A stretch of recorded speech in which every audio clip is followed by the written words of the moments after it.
स्वागत है दोस्तों आज के शानदार वीडियो के अंदर। दोस्तों आज का वीडियो नहीं, एक तरीके से जंग है। क्लब महिंद्रा जो कि महिंद्रा ग्रुप की एक ट्रैवल होटल वाली कंपनी है, दूसरी तरफ इंडियन होटल जो टाटा ग्रुप की बिजनेस होटल है। तो दोस्तों आज के वीडियो में हम दोनों कंपनियों के फंडामेंटल्स को कंपेयर करेंगे और देखेंगे कौन सी कंपनी का बिजनेस मॉडल एंड फंडामेंटल बेहतर है। जिस कंपनी का बिजनेस मॉडल एंड फंडामेंटल बेहतर होगा उसके बारे में हम डिटेल में एनालिसिस करेंगे। तो ये है Mahindra holiday resort India private limited, club Mahindra जिसे हम कहते हैं। ये लिस्टेड कंपनी है। दूसरी इंडियन होटल, दोस्तों ये भी लिस्टेड कंपनी है, टाटा ग्रुप की कंपनी है। दोस्तों सेक्टर के साथ यदि डिस्कशन करें तो होटल सेक्टर जो है हमारा वो दो कैटेगरी में बटा हुआ है। एक बिजनेस होटल है, दूसरी ट्रैवल होटल है। दोस्तों बिजनेस होटल के अंदर Indian hotel, lemon tree hotel, Charlotte hotel जैसी कंपनियां हैं और ये सारी कंपनियां लिस्टेड कंपनियां हैं दोस्तों। जबकि ट्रैवल होटल में हमारे यहाँ एक ही बड़ा ऑप्शन अवेलेबल है, वो क्लब महिंद्रा है, जो Mahindra hotel and resort India limited के नाम से NSE एंड BSE में लिस्टेड है दोस्तों। तो ये जो कंपनियां हैं वो सारी अलग अलग बिजनेस मॉडल पे काम करती है। बिजनेस होटल की कंपनियां का बिजनेस मॉडल डिफरेंट है एंड ट्रैवल होटल वाली क्लब महिंद्रा का बिजनेस मॉडल डिफरेंट है। तो चलो हम डिस्कस करते हैं क्या डिफरेंस है दोनों में। दोस्तों इंडियन होटल समेत जितने भी हमारी बिजनेस होटल है वो सारी कैपिटल इंटेंसिव है, और क्योंकि वो कैपिटल इंटेंसिव है, कैपिटल ज़्यादा चाहिए उसे एक्सपेंशन के लिए, नई होटल खोलने के लिए, तो उसके अंदर डेबिट भी ज़्यादा है दोस्तों।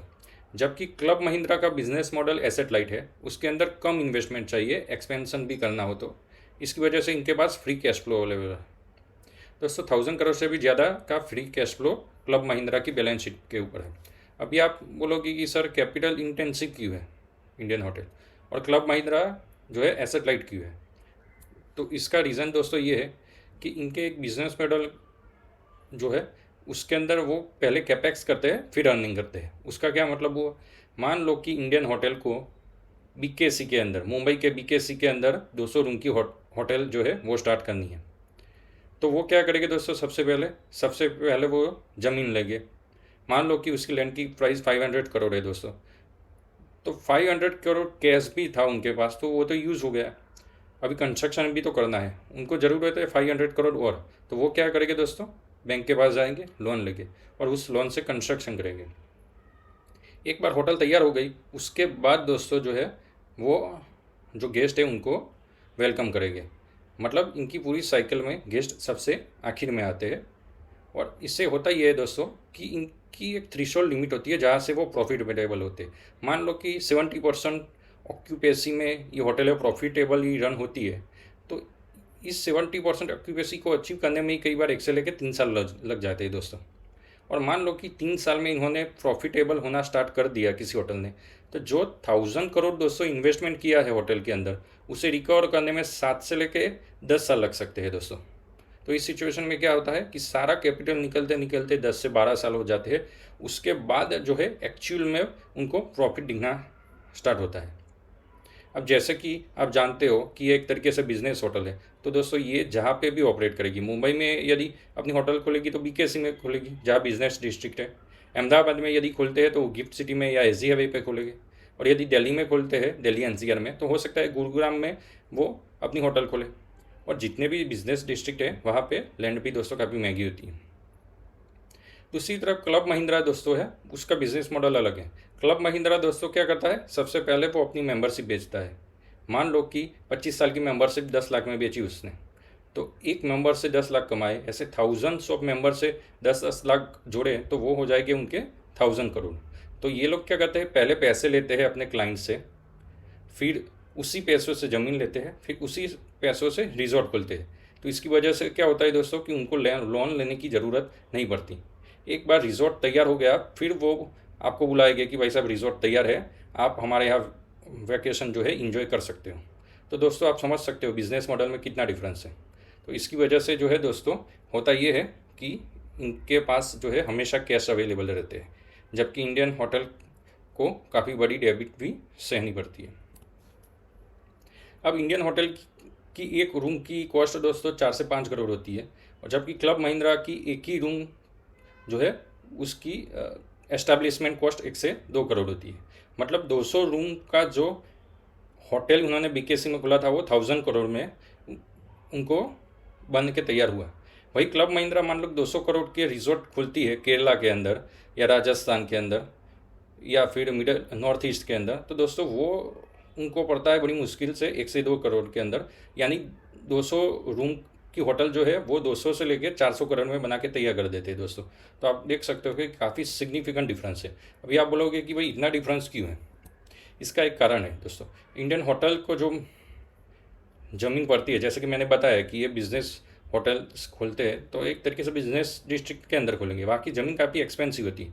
जबकि क्लब महिंद्रा जो है ट्रैवल होटल एंड रिजॉर्ट बनाती है, वो क्या करते हैं कि टूरिस्ट डेस्टिनेशन में जो नज़दीकी शहर है उससे भी दूर ये लोग अपना रिजॉर्ट बनाते हैं, जहाँ पे ज़मीन जो है बिल्कुल सस्ती होती है। और उनके पास लॉजिकल जस्टिफिकेशन भी होता है कि वो कह सकते हैं कि भाई हम आपको बिल्कुल नेचुरल एटमॉस्फेयर जो है प्रोवाइड करना चाहते थे, इसलिए होटल को दूर जो है ओपन किया। तो ये सस्ती हुई ज़मीन मिल गई उनको, तो सस्ती ज़मीन की वजह से इनकी कॉस्ट काफ़ी कम हो जाती है। दूसरी दोस्तों, इंडियन होटल जैसी होटल की ऑपरेशनल कॉस्ट ज़्यादा होती है। मान लो कि BKC में आपने होटल खोली, तो वहाँ पे आप जो एम्प्लॉय हायर करोगे तो उन एम्प्लॉय की सैलरी भी ज़्यादा होगी। यदि उनकी सैलरी 40 से 50,000 जो है एवरेज है पर एम्प्लॉय की, तो सोचिए कि उनकी ऑपरेशनल कॉस्ट कितनी ज़्यादा होगी। वहीं पे क्लब महिंद्रा दोस्तों जो है वो रूरल सेमी रूरल एरिया में अपने होटल एंड रिजॉर्ट खोलता है, जहाँ के ऊपर एम्प्लॉय कॉस्ट इनकी काफ़ी कम रहती है, बड़ी मुश्किल से 20 से 30 हज़ार रहती है। तो इस वजह से दोस्तों होता ये है कि इंडियन होटल जैसी कंपनी के होटल में यदि आप रुकते हो तो आपको काफ़ी ज़्यादा अमाउंट देना पड़ता है, जबकि क्लब महिंद्रा में आप काफ़ी कम पैसों में अच्छा एक्सपीरियंस कर सकते हो दोस्तों।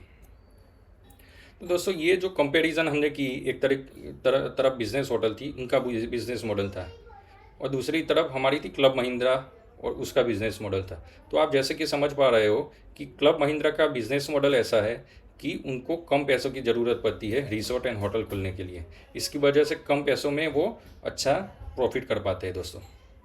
दूसरी बात दोस्तों ये है कि इंडियन होटल जो है उसे कंपटीशन का भी सामना करना पड़ता है, क्योंकि बिजनेस होटल्स के अंदर काफ़ी सारी कंपनियां हैं। कई कंपनियों का तो नाम मैंने आपको गिनाए हैं। तो ये सारी कंपनियां क्या करती है कि ज़्यादा से ज़्यादा कस्टमर अट्रैक्ट करने के लिए कई बार प्राइस कंपटीशन भी करती है। फिलहाल दोस्तों मार्केट के अंदर सिचुएशन ये है कि डिमांड सप्लाई मिसमैच है, मतलब जितनी डिमांड है उससे कम जो है बिजनेस होटल अवेलेबल है। इसकी वजह से ये सारी कंपनियों के पास जो है एक तरीके से प्राइसिंग पावर है। पर जब दोस्तों सिचुएशन पलटेगी और जब सिचुएशन ये होगी कि सप्लाई ज़्यादा होगी डिमांड से, तब ये सारी कंपनियों के पास जो है प्राइसिंग पावर नहीं होगा और इनके मार्जिन जो है काफ़ी कम हो सकते हैं दोस्तों। जबकि इस तरीके का रिस्क क्लब महिंद्रा में नहीं है, क्योंकि वो एक तरीके से मोनोपोली कंपनी है। तो चलो फिर दोस्तों डिस्कस करते हैं क्लब महिंद्रा के बारे में कि क्या बिजनेस मॉडल है, क्या फंडामेंटल्स है उसके। तो जैसे कि दोस्तों आप देख पा रहे हो, क्लब महिंद्रा जो है उसके टोटल 82 होटल एंड रिसोर्ट जो है वो इंडिया में है। 22 अदर देन इंडिया जो है थाईलैंड और बाकी के कंट्रीज़ जो है इंडोनेशिया जैसी, उसके अंदर 22 रिजॉर्ट है उनके। यूरोप के अंदर दोस्तों 16 रिजॉर्ट है उनके और US के अंदर 10 है। मतलब क्लब महिंद्रा दोस्तों एक तरीके से आप कह सकते हो कि इंडियन MNC की तरह है, जो दुनिया के अलग अलग देशों में होटल एंड रिजॉर्ट ओपन करती है। पर मेनली दोस्तों इनके जो कस्टमर होते हैं, जो उनके क्लाइंट होते हैं, वो एक तरीके से इंडियन होते हैं। मतलब इन सारे देशों के अंदर जहाँ जहाँ क्लब महिंद्रा की होटल एंड रिजॉर्ट है, वहाँ घूमने वाले लोग तो ज़्यादातर इंडियन एंड NRIs ही होते हैं। अब डिस्कस करते हैं दोस्तों क्लब महिंद्रा की मेंबरशिप के बारे में। तो जैसे कि मैंने आपको बताया कि क्लब महिंद्रा जो है एक तरीके से वैकेशन ओनरशिप प्रोवाइड करती है। उसका क्या मतलब हुआ, मतलब आप जो है 3 साल, 10 साल या 25 साल के लिए मेंबरशिप ले सकते हो फिक्स पैसे देके। उसके बाद हर साल आपकी जो मेंबरशिप है उसके हिसाब से आप क्लब महिंद्रा की होटल एंड रिजॉर्ट में स्टे कर सकते हो। दोस्तों यहाँ याद रखना है आपको कि आपका जो स्टे है वो फ्री में रहेगा, क्योंकि आपने पहले से पैसे दे के रखे हैं, और खाना पीना और बाकी की फैसिलिटी के लिए आपको पे करना पड़ता है। तो दोस्तों इनके जो है मोटा मोटी 4 प्लान है। एक है क्लासिक जो 3 ईयर प्लान है, ये फैमिली को टारगेट करके बनाया है। दूसरा है गो जेस्ट, ये भी 3 ईयर का प्लान है, पर दोस्तों ये कपल्स को टारगेट करके बनाया हुआ है। जबकि इनका ब्लिस जो है वो दोस्तों 10 साल का प्लान है, वो भी एक तरीके से फैमिली को टारगेट करके बनाया हुआ है। एंड जो ये वैकेशन ओनरशिप की बात की मैंने, सबसे बड़ा प्लान जो है इनका वो 25 साल का है, वो फैमिली को टारगेट करके जो है डेवलप किया हुआ है। तो ये जो 25 साल वाला वैकेशन ओनरशिप वाला जो मेंबरशिप है दोस्तों, इसके अंदर भी 4 कैटेगरी की मेंबरशिप है। 25 साल वाली जो मेंबरशिप है, इसके अंदर जो पर्पल मेंबरशिप ये लोग प्रोवाइड करते हैं, वो सबसे एक्सपेंसिव मेंबरशिप होती है। और वो जो है पीक टाइम जैसे कि फेस्टिवल्स एंड हॉलीडे को टारगेट करके जो है दी जाती है। मतलब यदि आपके पास पर्पल मेंबरशिप है तो आप पीक टाइम के अंदर भी रिजॉर्ट की विजिट कर सकते हो, चाहे कोई फेस्टिवल हो या गवर्नमेंट हॉलीडे हो। तो ये जो है एक तरीके से अल्ट्रा रिच लोगों को ध्यान में रख के बनाया हुआ है। दूसरा है इनका peak season like summer vacation, उसके लिए रेड कैटेगरी का जो है मेंबरशिप प्लान है उनके पास। अब ये जो प्लान है वो एक तरीके से अपर मिडिल क्लास लोगों को टारगेट करके बनाया हुआ है। ये इसकी कॉस्ट है जो ये पर्पल से थोड़ी कम है, पर फिर भी ये काफ़ी सारे लोगों के लिए अनअफोर्डेबल है दोस्तों। इस प्लान के अंदर आप जो है वो फेस्टिवल्स या गवर्नमेंट हॉलीडे में नहीं विजिट कर सकते इनके रिजॉर्ट, और समर वैकेशन जैसे टाइम के अंदर आप बिल्कुल विजिट कर सकते हो दोस्तों। इनका तीसरा जो है वाइट मेंबरशिप प्लान है, ये ऑफ पीक टाइम के लिए बनाया हुआ है। ऑफ पीक टाइम मतलब फेस्टिवल या हॉलीडे ना हो ऐसे टाइम पे इनके मेंबर्स विजिट कर सकते हैं। जबकि चौथा प्लान जो है ऑफ सीजन ट्रैवल प्लान है दोस्तों। ये ट्रैवल प्लान जो है उनका सबसे सस्ता है, ब्लू कैटेगरी का। उसके अंदर सबसे कम पैसे लगते हैं मेंबरशिप के। पर दोस्तों ना तो आप फेस्टिवल्स या हॉलीडे में विजिट कर सकते हो, ना समर वैकेशन में उसको विजिट कर सकते हो। इसके विजिट का टाइम ऑफ सीजन होता है, मतलब ऐसे टाइम होता है जब ज़्यादातर लोग जो है रिजॉर्ट या होटल को विजिट करना प्रीफर ना करते हो। दूसरी तरीके से बोले तो दोस्तों, जब इनका रिजॉर्ट खाली होता है तब वो आपको बुलाते हैं। ये जो प्लान है एक दोस्तों, एक तरीके से मिडिल क्लास कंज्यूमर को ध्यान में रख के बनाया हुआ है। अब दोस्तों आते हैं इनकी ऑक्यूपेसी के ऊपर। 2019 में 83% थी। 2020 के अंदर जो है इनकी ऑक्यूपेसी 80% थी। 2021-22 में कोरोना की वजह से 72 एंड 74% थी। और 2023 में एक बार फिर इनकी ऑक्यूपेसी 84% तक पहुँची। यहाँ पे दोस्तों आप एक चीज़ जो है का ध्यान दीजिएगा कि होटल इंडस्ट्री में सबसे ज़्यादा इम्पोर्टेंट जो चीज़ होती है वो ऑक्यूपेसी होती है। जितनी ज़्यादा ऑक्यूपेसी है इतनी ज़्यादा आपकी होटल एफिशिएंट होगी और इतनी ज़्यादा आपकी प्रॉफिटेबिलिटी भी बनेगी। यहाँ पे दोस्तों ज़्यादातर जो बिजनेस होटल है उनकी ऑक्यूपेसी नॉर्मल टाइम में एवरेज 75 to 80% रहती है। पर दोस्तों क्लब महिंद्रा की ऑक्यूपेसी हमेशा 80 से लेकर 85% रहती है। इसका सिंपल रीज़न एंड लॉजिक ये भी है दोस्तों कि ये लोग पहले से मेंबरशिप प्रोवाइड करके देते हैं। मतलब आप किसी साल उनकी होटल या रिजॉर्ट की विज़िट नहीं भी करेंगे तब भी उनको कोई फ़र्क नहीं पड़ना, क्योंकि उसके पैसे तो आप पहले से दे के बैठे हैं। इस वजह से दोस्तों होता ही है कि ज़्यादातर टाइम इनके होटल एंड रिजॉर्ट बड़े पड़े रहते हैं। और दूसरा दोस्तों कि उन्होंने जो 4 प्लान हमने डिस्कस किए, ये 4 प्लान इस तरीके से डिज़ाइन किए हैं कि जिसकी वजह से ऑफ सीजन में और ऐसे टाइम में भी उनके यहाँ गेस्ट रहते हैं जब आप एक्सपेक्ट नहीं करते। तो ये हो गया दोस्तों इनका बिजनेस मॉडल, ऑक्यूपेसी एंड कौन कौन से जो है प्लान उन्होंने दिए हुए हैं। अब हम डिस्कस करेंगे दोस्तों इस कंपनी के फाइनेंशियल्स के ऊपर। तो दोस्तों ऑपरेशनल प्रॉफिट की यदि बात करें तो 2020 से लेके 2024 में इसके अंदर कंटिन्यू जो है एक तरीके से इम्प्रूवमेंट देखा गया है। 2020 जो था एक तरीके से नॉर्मल ईयर था, इसकी वजह से इनकी जो ऑपरेशनल प्रॉफिट 375 करोड़ थी। 21-22 के अंदर कोरोना की वजह से ऑपरेशनल प्रॉफिट थोड़ी कम हुई थी दोस्तों। इसके बाद भी दोस्तों एक चीज़ ध्यान रखिएगा कि ये एक तरीके से ऑपरेशनल प्रॉफिटेबल थी, जबकि ज़्यादातर business hotels including Indian hotel ये 21-22 के टाइम में एक तरीके से लॉस मेकिंग होटल्स थे। तो ये भी एक तरीके से महिंद्रा क्लब का जो है साउंड बिजनेस मॉडल दर्शाता है। जैसे ही दोस्तों बैक टू बिजनेस नॉर्मल हुआ 2023 के अंदर, तब उन्होंने 481 एंड 2024 में 530 करोड़ का जो है ऑपरेशनल प्रॉफिट किया। तो एक बात आप ध्यान रख सकते हो दोस्तों कि हर साल ये पिछले साल से ज़्यादा ऑपरेशनल प्रॉफिट करते हैं दोस्तों। तो ये एक समझने वाली चीज़ है और एक तरीके से काफ़ी अच्छी चीज़ भी बोल सकते हो।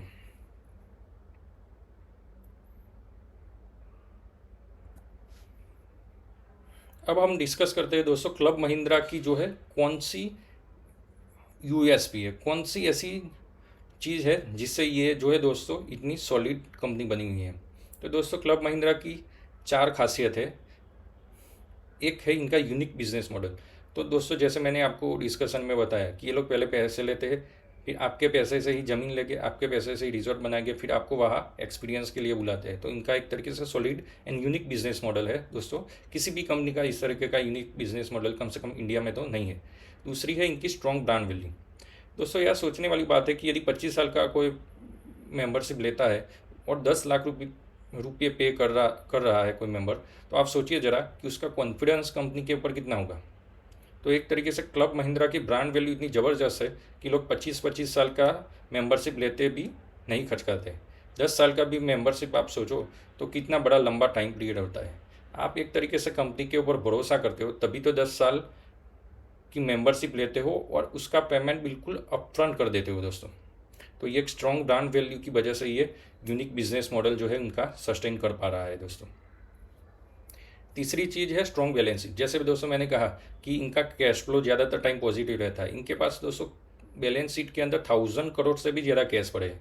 अभी ये लोग इस कैश का इस्तेमाल करके नए होटल्स एंड रिजॉर्ट बनाने वाले हैं। तो आप ये बात समझ सकते हो कि इनकी बैलेंस शीट कितनी स्ट्रॉन्ग है। और चौथा सब्जेक्ट है फ्री कैश फ्लो। तो ये 3 चीज़ें अभी जो डिस्कस की, ये 3 चीज़ें आपस में मिलके जो एक साइकिल बनाते हैं दोस्तों, इसी वजह से हर साल इनके पास फ्री कैश फ्लो आता रहता है। तो बात जो है मोटा मोटी दोस्तों ये है कि क्लब महिंद्रा जो है एक तरीके से मोनोपोली बिजनेस चलाती है ट्रैवल एंड टूरिज़्म इंडस्ट्री के अंदर। क्योंकि इनका बिजनेस मॉडल इतना यूनिक है तो उसे बाकी की कंपनियां जो है रेप्लिकेट नहीं कर पा रही है। इसका मतलब ये नहीं दोस्तों कि जो बिजनेस होटल इंडिया में चला रही कंपनियां हैं वो एवरेज कंपनियां हैं। खास करके इंडियन होटल। दोस्तों इंडियन होटल भी एक तरीके से शानदार कंपनी है जो टाटा ग्रुप के द्वारा मैनेज की हुई है। पिछले 3-4 साल के अंदर इसने भी काफ़ी अच्छा रिटर्न जो है स्टॉक मार्केट के अंदर इन्वेस्टरों को दिया है। पर दोस्तों क्योंकि वीडियो छोटा रखना था और दोनों कंपनियों को एक ही वीडियो के अंदर शामिल नहीं कर पाता था, इसलिए दोस्तों मैंने क्लब महिंद्रा के बारे में डिटेल एनालिसिस की। यदि मुझे मौका मिलेगा तो हम फ्यूचर में इंडियन होटल के बारे में भी डिटेल के अंदर एनालिसिस करेंगे। तो दोस्तों आज का वीडियो कैसा लगा आप मुझे बताइएगा। यदि नई कंपनी के बारे में जानना चाहते हो तो कमेंट सेक्शन में वो भी बताइएगा। यदि अब तक दोस्तों आपने हमारी चैनल को सब्सक्राइब नहीं की तो ऐसे वीडियो देखने के लिए बिल्कुल भी सब्सक्राइब कर दीजिएगा। धन्यवाद।